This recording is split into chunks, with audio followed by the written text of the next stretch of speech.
ఓం నమో వెంకటేశాయ నమ. ఓం నమో సీతారామచంద్ర పరబ్రహ్మ స్వరూపిణే నమ. ఓం దక్షిణామూర్తి నమ. ఓం దత్తాత్రేయ నమ. ఆదిగురు శంకరాచార్య గురుభ్యో నమ. మనం ఈరోజు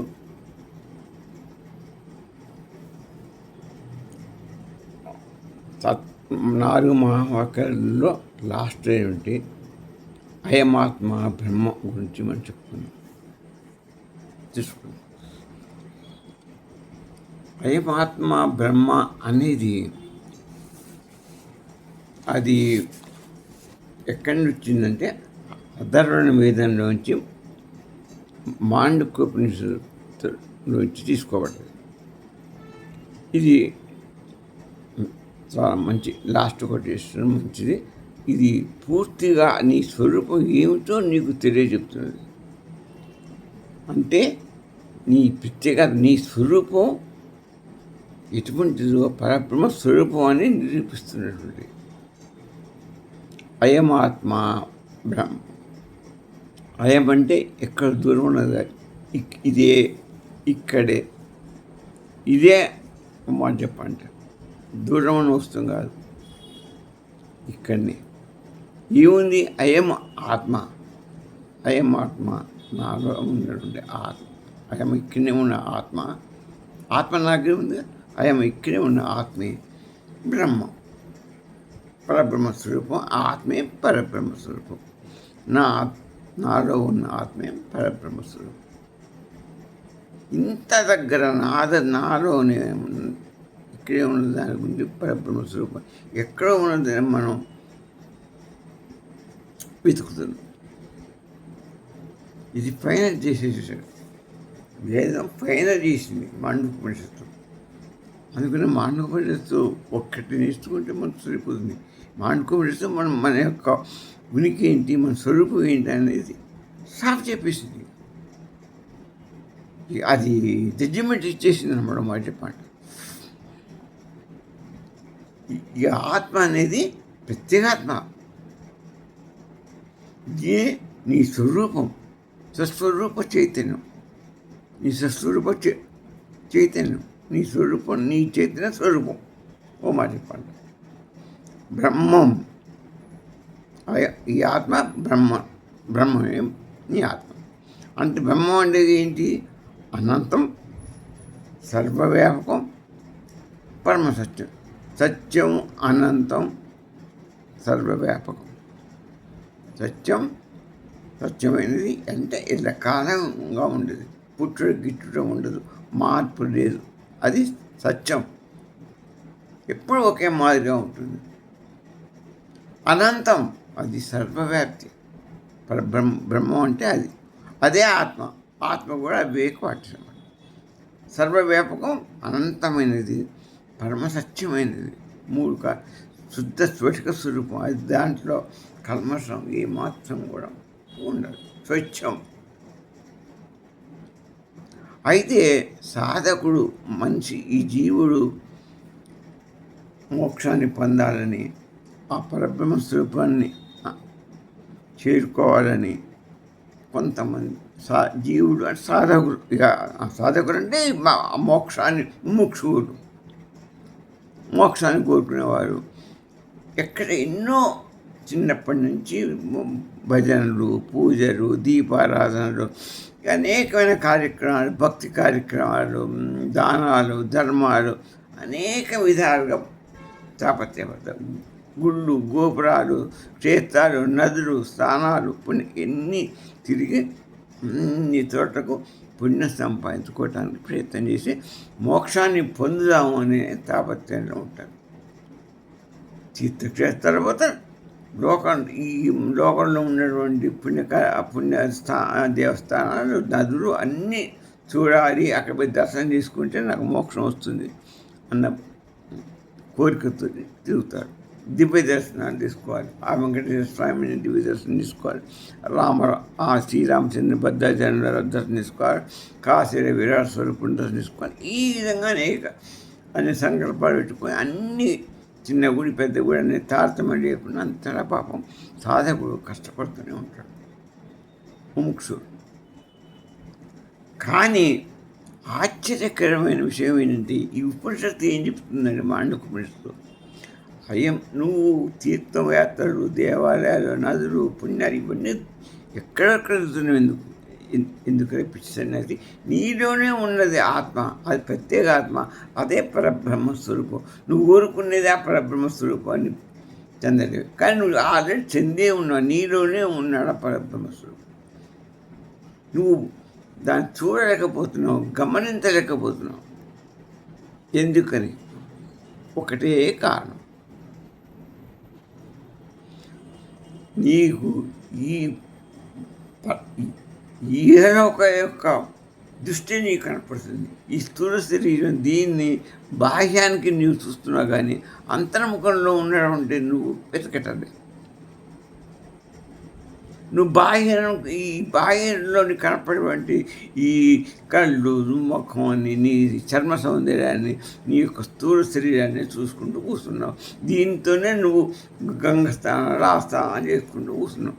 నీకు ఈ శరీరమే నీకు శుద్ధి అవుతుంది, కానీ మోక్షం దొరకదు. ఎందుకంటే ఇది పోయేది. స్నానం చేస్తే అంతవరకు నీ శరీరం శుద్ధి అవుతుంది, తర్వాత పోతుంది, మళ్ళా మలినమవుతుంది, మళ్ళీ స్నానం చేస్తాం. అట్నే నువ్వు ఎన్ని గుళ్ళు చేసినా, ఎన్ని నదులు స్నానం చేసినా ఈ స్థూల శరీరానికి చేస్తున్నావు. నువ్వు దండం పెట్టుకుంటున్నావు, వస్తున్నావు. ఈ మనసుకి దర్శనం చేసుకుంటున్నావు, కళ్ళతో దర్శనం చేసుకుని దండం పెట్టుకుని వస్తున్నావు. ఈ చూసింది ఇదంతా ఈ స్థూల శరీరంతో చూస్తున్నావు, ఈ స్థూల శరీరంతోనే పోతావు. మరి నీకు ఆ భగవంతుడు కనపడే ఆయన ఎక్కడ ఉన్నాడనేది అసలు నువ్వు తెలుసుకోకుండా అసలు ఆయనకి ఎక్కడ ఉన్నాడు, ఆ పరమాత్ముడు ఎక్కడ ఉన్నాడు? ఎక్కడో లేడు. నీలో అంతర్ముఖం నువ్వు చెందితే ఆత్మస్వరూపంగా నీలోనే ఉన్నాడు. అయమాత్మ, ఆయన నీలో ఉన్నాడు ఆత్మనే, ఇక్కడే ఉన్న ఆత్మనే ప్రత్యేగాత్మ, అదే పరబ్రహ్మ స్వరూపం. ఇక్కడే నువ్వు ఆత్మ దర్శనం చేసుకుంటే పరబ్రహ్మ దర్శనం నీకు అవుతుంది, మోక్షం లభిస్తుంది. అంటే మరి ఈ ఆత్మాన్ని దర్శనం చేసుకుంటే పోతుంది. మనకు కనపడేది ఏమది? భగవంతుడు కనపడతాడా? ఎవరికైనా కనపడ్డాడా? ఆయన అవికారాన్ని మనకు తెలుసుగా. ఆయనకు ఆకారం లేదు, ఆయన పుట్టడు గిట్టడు, సాగు లేదు, ఎలకాలం మంది ఉంటాడు, సర్వవ్యాపకుడు. నీ పక్కన ఉన్న నీరు అంతటా నీరు అంటే నీరు కూడా ఉన్నాడు. వాడే ఆత్మస్వరూపుడుగా నీరు ఉన్నాడు. ప్రకృతి మొత్తం, జగత్తు మొత్తం కూడా ఉన్నాడు. అది తెలుసుకోవే నువ్వు. ఎక్కడో తిరుపతిలోనే ఉంటాడు ఆ దేవుడు, నీ పక్కన లేడా? ఆయన సర్వంతరమే, నీ ఉదయంలో లేడా, నీలో లేడా? అంతటా ఉన్నాడు. అది గ్రహించక తిరుపతిలో ఉన్నాడని, భద్రాచలంలో ఉన్నాడని, కాశీలో ఉన్నాడని వెతుక్కుంటూ కష్టపడి నీకు చేతకపోయినా అప్పులు చేసి మన చేసి నానా బాధపడి పోవటం ఇవన్నీ అజ్ఞానం వల్ల, అవిద్య వల్ల నువ్వు చేస్తున్నావు. అందుకనే జ్ఞానవంతుడు నువ్వేం చేయాలి? నీలో ఉన్న ఆత్మ అంతర్ముఖంలోకి నువ్వు పోయి అంతర్ముఖంలో బంధనాల చేత, మనం చేసుకున్న కర్మల యొక్క బంధనాల చేత కప్పబడి ఉన్నా, ఈ పంచకోశం చేత కప్పబడి ఉన్నా ఆత్మని జ్ఞానం అనే ఖడ్గంతో ఛేదించి ఆ వాడి దర్శనం అప్పుడు నీకు లభిస్తుంది. ఇన్ని సంకల్పాలు, రోజుకు 100 మనసు సంకల్పాలు, కర్మ బంధనాలు అన్నీ ఏర్పడుతుంటే అది నీకు ఎలా కనపడుతుందయ్యా? కనపడదు. అందుకని నువ్వు అంతర్ముఖంలో పోయి మనస్సుని అరికట్టాలి, బంధనాలు ఏర్పరచుకోవద్దు. అంతర్ముఖం చెందితే ఈ బాహ్యంతో సంబంధం వదులుకుంటే నీకు సంకల్పాలు తగ్గిపోతాయి, సంకల్పాలు తగ్గిపోతే బంధనాలు తగ్గిపోతాయి. ఆత్మ జ్ఞానంతో ఆటోమేటిక్గా చేసుకొని నువ్వు లోపలికి వేసిపోతే ఆటోమేటిక్గా ఆత్మ నీకు కనపడుతుంది, ఆత్మజ్యోతి కనబడుతుంది, ఆత్మ కనబడుతుంది. అదే ప్రత్యేగాత్మ, అదే పరబ్రహ్మ స్వరూపం. దాన్ని తెలుసుకున్న ఎక్కడ లేదు, నీలోనే ఉండదు. నువ్వు తెలుసుకుంటేనే మోక్షం, తెలుసుకోకపోతే మోక్షం లేదు, అంతే. కానీ ఎక్కడో లేదు దేవుడు, ఎక్కడో మోక్షం లేదు, ఎక్కడా లేదు. నీలోనే ఉంది మోక్షం, నీలోనే ఉన్నాడు దేవుడు. ఆ పరమాత్ముడు నీలోనే ఉన్నాడు, ఆత్మస్వరూపం నీలోనే ఉంది ఆత్మస్వరూపం. నీకు మోక్షంగా అంటే విడుదల కావాలి. ఏం కావాలి? విడుదల. ఈ జన్మకు జన్మరాహిత్యం కావాలి, అదే విడుదల. మళ్ళీ ఈ శరీరం నాకు వద్దు నాయన అని నీ కోరిక, అంత తప్పైంది. ఈ జన్మ నీకు అదే మోక్షం. మనకి ఇంక ఏం కావాలి? మనకి ఈ జన్మరాహిత్యం, మళ్ళీ ఈ సాగు జన్మరాహిత్యమే మోక్షం. జన్మల నుంచి విముక్తి, అదే మోక్షం. అదే జ్ఞానంతో పట్టుకోవాలి మనం. జ్ఞానంతో ఆత్మ దర్శనించుకోవాలి, పరమాత్మ తెలుసుకోవాలి. అందుకనే అయమాత్మ బ్రహ్మ అని చెప్పాడు స్వామి. ఇది ఉపనిషత్తు ఉపనిషత్తు స్వచ్ఛంగా చెప్పింది. ఇక మనిషి జీవితం అంతా ఏం చేస్తాడు? బాహ్య ప్రపంచం వైపు పరిగెడుతున్నాడు. తెల్లవాళ్ళు జరిగిన పొద్దు ఈశాన్త్రయాల కొరకు ఈశాన్త్రయాన్ని తెలుసుకుని మీకు ధనము దార పుత్రుడు. తెల్లవాళ్ళని డబ్బు సంపాదన, ధన సంపాదించి భార్య, పిల్లలు, లోకం, ఈ సుఖాలు దుఃఖాలు, ఈ బాహ్య సుఖాల గురించి, ఈ లోకంలో కనిపించే నీకు ఈ జగత్తులో ఉన్నటువంటి సుఖ సౌందర్యాలకి మోహితుడిపై మనసు మోహితమై దీంట్లోనే తిరుగులాడుతున్నావు. నీకు ఆత్మదర్శనం కాదు. ఇక్కడనే నీ మనసు తిరుగుతున్నది, నీ బుద్ధి ఇక్కడనే నిక్షిప్తమైంది బాహ్యంలో. ఇక నీకు అంతరముఖ నువ్వు చెందేది ఎప్పుడు? ఆ మనసును నువ్వు గుర్తించేది ఎప్పుడు? నీ బంధనాలను తొలగించేది ఎప్పుడు? దీన్ని ఆలోచించు. అందుకోసే రమణ మహర్షి గారు చెప్పింది, నువ్వు ఎవరని తెలుసుకోవాలంటే నువ్వు అంతర్ముఖం చెందాలి. బాహ్యంలో లేడు స్వామి, నీ అంతరంలో ఉన్నాడు. దేవుడు నీ అంతరంలో ఉన్నాడు, బాహ్యంలో లేడు నాయన. బాహ్యంలో లేడు, నీ అంతరంలో ఉన్నాడు. అది తెలుసుకో. అదే జ్ఞానం, అదే వెలుగు, అదే నీ.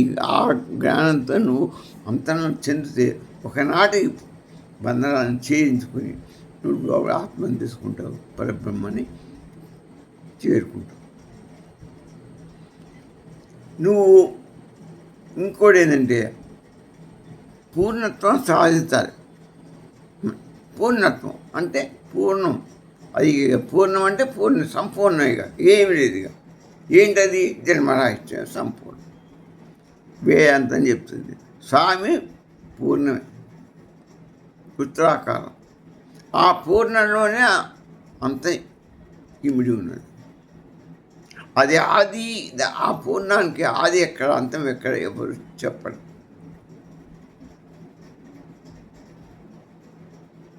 అదే ఇది ఒక బిందువు, అదే సర్కిల్.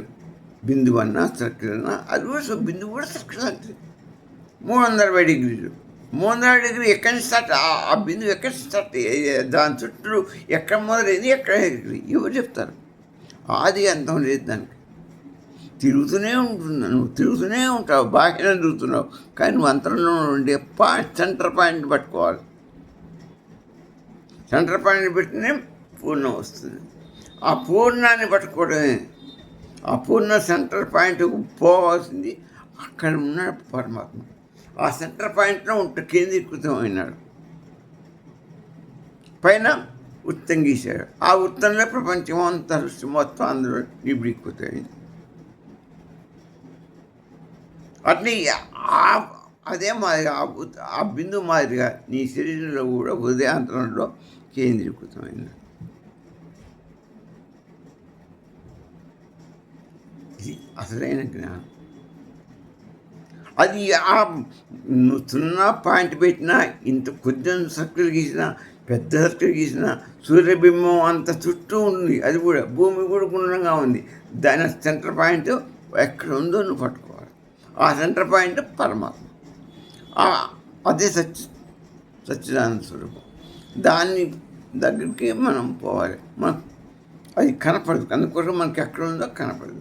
దాన్ని గ్రహించాలంటే మన హృదయంలో ఉన్నటువంటి ఆత్మ, అదే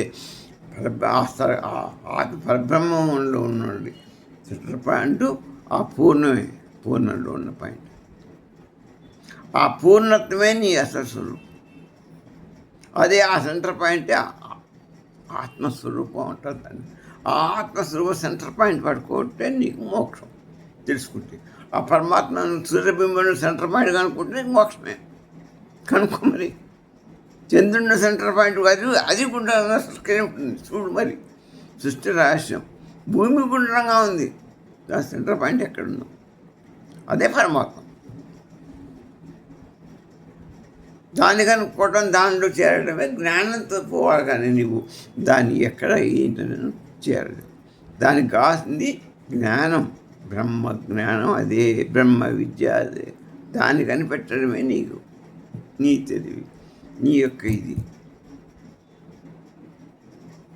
అందుక పూర్ణత్వం అనేది సాధిస్తే నీకు మోక్షం. పూర్ణత్వమే నీ అసలు స్వరూపం.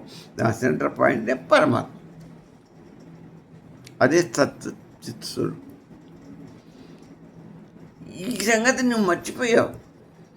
నువ్వు బయట నుండి జగత్తుని, ఈ స్థూల శరీరాన్ని వీలు చూసుకొని నువ్వు మురిసిపోతున్నావు. తెల్లవాళ్ళు నీ ఆ శక్తి నీకు ఆత్మశక్తి వల్ల చైతన్యం వల్ల నీకు ఈ యొక్క బాహ్యమైన శరీరానికి, కళ్ళకి, వీటన్నిటికీ నీ 24 ధాతువులకి శక్తి ప్రసారం అవుతుంది.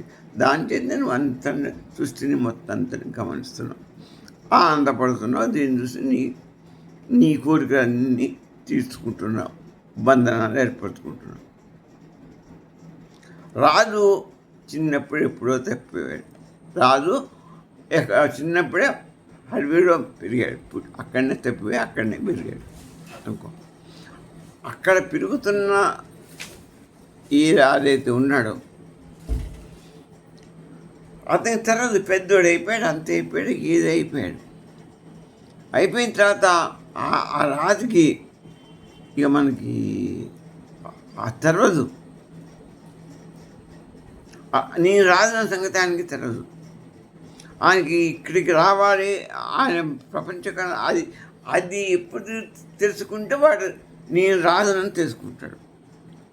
ఆ జ్ఞానం అది తెలుసుకోవడమే కావాల్సింది, అంతకంటే ఇంకేం కావాలి. ఇంకా నేను రాజపుత్రుడిని అని తెలుసుకుంటే వాడు రాజు అయిపోతాడు.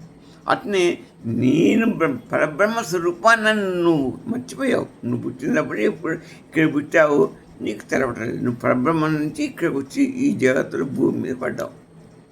నువ్వు ఇక్కడ ఉండి ఈ శరీరాన్ని చూసావు, కానీ ఆ పరబ్రహ్మాన్ని నీకు తెలియదు, ఆ రాజ్యం తెలియదు, ఆ పరబ్రహ్మ. కానీ ఈ జ్ఞానం ద్వారా నీకు తెలిసిపోయింది, ఈ నాలో ఉన్న ఆత్మే పరబ్రహ్మం, నేను పరబ్రహ్మానని వేదాలు చెప్పినాయి. వేదం ద్వారా నువ్వు తెలుసుకున్నప్పుడు ఇది అంతకంటే ఇంకేం కావాలి. అదే నువ్వు రాజు లాంటి వాడివిగా.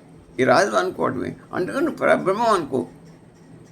నీకు తెలియని దాన్ని వేదాలు కన్ఫర్మ్ చేస్తున్నాయి, నువ్వు పరబ్రహ్మని. ఎంతకంటే నీ ప్రమాణం చూపిస్తున్నాయి వేదాలు, ఉపనిషత్తులు, ఇవన్నీ కూడా. ఈ యొక్క ఆధ్యాత్మిక చింతన ఏ ధర్మంలో కూడా కరెక్ట్గా చెప్పలేదు. మన హిందూ ధర్మం, సనాతన ధర్మం ఒక్కటే బల్ల బుద్ధి చెప్పింది. మోక్షం అంటే ఏంటి, ఆత్మ అంటే ఏంటి, పరమాత్మ అంటే ఏంటి, దేవుడు ఎక్కడున్నాడు అనే వివరణ సవివరంగా ఇచ్చి తీసింది. అందుకని పాశ్చాత్యులందరూ కూడా మన యొక్క ఈ ధర్మం ఈనాటిది కాదు, వేదకాలం నాటిదంటే ఎన్నో లక్షల సంవత్సరాల నుంచి ఉన్నటువంటిది. 1,00,000 సంవత్సరాలు ఉందో, 1,00,00,000 సంవత్సరాలు ఉందో తెలియదు. ఆ వేదం ఎప్పుడు పుట్టిందో మనకు తెలియదు. ఆ వేదాలలో రాస్తుంది, అది రాయబడి లేదు. పైనుంచి ఆకాశ దివ్యశక్తి నుంచి మనకు వినపడ్డది వేదబోధ. అది ఈ పరబ్రహ్మస్వరూపును మనం మహర్షులు తపస్సు శక్తి ద్వారా శ్రవణం చేశారు. శ్రవణం చేసి విని దాన్ని మననం చేసుకొని దాన్ని గ్రహించి వేదాల రూపణ వ్యాస మహర్షి మనకు అందించాడు. గణపతి దాన్ని రాశాడు. ఇంతకంటే మనం భాగ్యం ఏం కావాలి? మన యొక్క ధర్మానికి, హిందూ ధర్మానికి ఇంతకంటే భాగ్యం ఏం కావాలి? ఏ మతంలో ఈ వ్యవస్థ లేదు. అనుకునే చాందోపనిషత్తు చెప్పింది సర్వం కల్విదం బ్రహ్మ అన్నది. ఈ సమస్తం అంతా బ్రహ్మమే. ఇవన్నీ వేదాలలో ఉన్నటువంటి ఉపనిషత్తులు అవే చెప్తున్నాయి. ఒక్కొక్క ఉపనిషత్తు కూడా ఉన్నవన్నీ కూడా ఉన్న 4 వేదాలు కూడా అదే చెప్పినాం.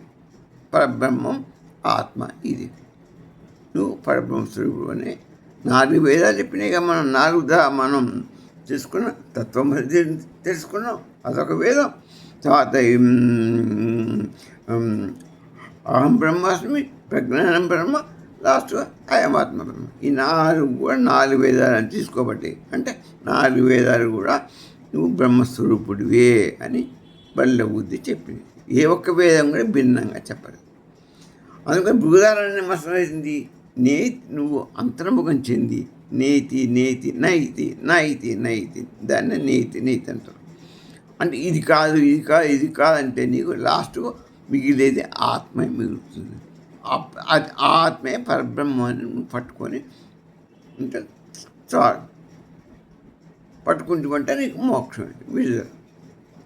ఆత్మని నీవు పట్టుకున్నావు అంటే అన్నిటిని వేరేసి నీకు అసలు కావాల్సిన వస్తువు ఆత్మ కాబట్టి ఆత్మని నువ్వు పట్టుకుంటే మోక్షం, విడుదలైపోయావు. నీకు తెలిసిపోయింది నీవు ఎవరో నీకు అర్థమైపోతుంది. ప్రత్యేకాత్మ నీకు తెలిసిపోయింది. అదే పరబ్రహ్మం కాబట్టి పరబ్రహ్మాన్ని తెలుసుకున్నావు కాబట్టి పరబ్రహ్మాన్ని నువ్వు కాబట్టి పరబ్రహ్మంలో నువ్వు లీనమైపు సెంటర్ పాయింట్ పట్టుకున్నావు అన్నమాట.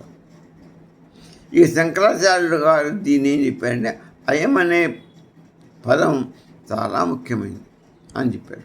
ఎందుకంటే ఇది దూరంలో లేదు. ఈ యొక్క అయం అనే పదం అంటే ఏంటి? దగ్గర ఇక్కడే ఉన్నది, నీలోనే ఉంది అనే వస్తువుని అని సూచిస్తుంది అయం.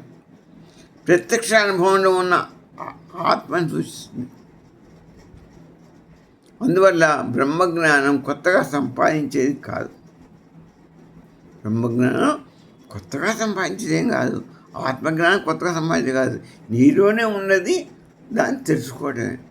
నీలో ఉన్నదాన్ని తెలుసుకోవడమే నీకు మోక్షం. నువ్వు ఆల్రెడీ జైల్లో ఉన్నావు అంతే. ఏం లేదు. ఆ జైలు నుంచి విడుదల కావడమే మోక్షం. నువ్వు కొత్తగా లేవు కదా. నువ్వు ఇప్పుడు జైల్లో ఉన్నట్టు లెక్క. ఎందుకని నీకు ఈ బాహ్య ప్రపంచంలో చిక్కుకుపోయావు. ఇది జైలు. ఈ బాహ్య ప్రపంచం అనేది జైలు. అంటే ఈ స్థూల శరీరం, జగత్తు, ఇందులో సోకులు గీకులు ఇవన్నీ ఇందులో తిరుగులాడుతున్నావు. ఇది బాగుందని అనుకుంటున్నావు, ఇక్కడ తిరుగులాడుతున్నావు. ఇది జైల్లో ఉన్నవంతంగా నీకు తిరగటం. ఆ భగవంతుడు ఈ జైల్లో అన్ని సౌకర్యాలు కనిపించాయి. టీవీ, రంబాబు, మేనక అన్నిటిని నీకు ప్రొవైడ్ చేసినక్కడ ఇదే స్వర్గం అని అనుకుంటున్నాం.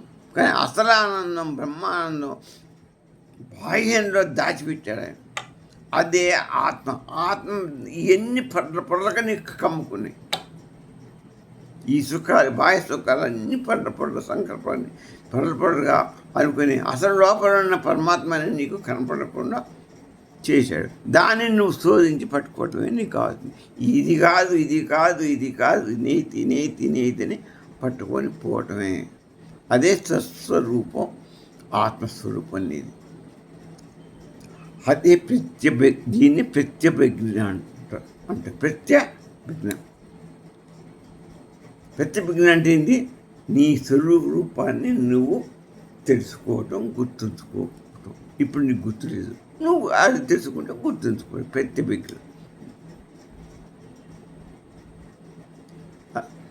ఇక అన్ని పంచమతాలు మీకు అత్యమతాలు ఇవే చెప్తున్నాయి. అద్వైతం ఏం చెప్పింది? నువ్వు ఆత్మే పరబ్రహ్మస్వరూపం అని చెప్పింది అద్వైతం. ఇక మొదటి విష్ణాద్వైతం ఏం చెప్పింది? నువ్వు నీ ఆత్మ పరబ్రహ్మ యొక్క విష్ణువు యొక్క ఆయన అధీనంలో ఉన్నటువంటి స్వరూపాన్ని, ఆయన అధీన స్వరూపాన్ని. అదే ద్వైత మతం ఏం చెప్పింది? నువ్వు వేరు, ఆయన వేరు. ఆయన ఆశ్రితుడివి నువ్వు అని ద్వైత మతం చెప్పింది. ఇకపోతే ఫైనల్గా మనం ఒకటే దీని యొక్క మనకి ఇంత అప్పటి నుంచి చెప్పుకున్న దాని సారాంశం ఏంటంటే, మోక్షం అనేది ఎక్కడికో నువ్వు వెళ్ళటం కాదు, ఎక్కడో పరిగెత్తనవసరం లేదు, నీలోనే ఉన్నది. నీలోనే ఉన్న ఆ మోక్షమైన రూపమైన ఆత్మని నీ జ్ఞానం ద్వారా అంతర్ముఖానికి పోయి దాన్ని పట్టుకో. అదే నీ స్వరూపం, అదే పరబ్రహ్మ స్వరూపం, అదే మోక్షం. అంతకంటే వేరే మోక్షం ఏంటి? నీ ఆత్మజ్ఞానాన్ని తెలుసుకోండి, ఆత్మను దర్శిస్తే అదే మోక్షం. అదే పరబ్రహ్మాన్ని దర్శించినట్టు నీ పరబ్రహ్మ సత్యస్వరూపాన్ని దర్శిస్తే అంతకంటే మోక్షం ఏమీ లేదు. స్వస్తి.